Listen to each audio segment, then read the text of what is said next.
My name is Cindy and my husband and I own Paint Place Milton, and we were approaching our 21st birthday in May 2011. How this flood affected us is we have pretty much lost everything. We prepared as best we could. We put everything up so high on top of shelving and we stacked everything as best we could, but unfortunately it all collapsed in on itself. The water just reached heights that we just did not anticipate. Once we did get access to the business, we opened the doors, and even then we weren't prepared for it. We couldn't walk through, so we literally had to walk on top of whatever was on the floor. And at this stage there was just so much stuff, and there was things in our store that we couldn't recognise. As we were walking further and further through and we saw our front showroom, at just for a split second we were a little overwhelmed with what we saw because the roof had caved in.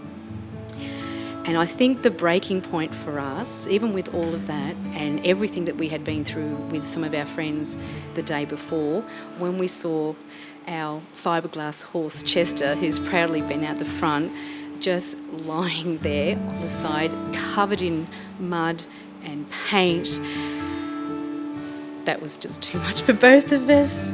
This white fiberglass horse has been part of this business almost from the inception. So one of our friends came in the next day and started the cleanup. It was the first thing she did. She put Chester out the front and painstakingly washed him down for about an hour, and someone had questioned saying, why are you bothering with this fiberglass horse? And all she said is, this is really important to Glenn and Cindy, but it's equally important to this community. We've known this horse for over 20 years and we want some normality back, and Chester being out there is part of that normality for people. I think the shock is probably subsiding now, and the realisation of what is ahead of us to rebuild our business, which is essentially what a lot of us are doing. Again, it's hard to fathom 21 years of business, and there's so much love poured into this business. We loved being part of this community, especially. This community is important to us, and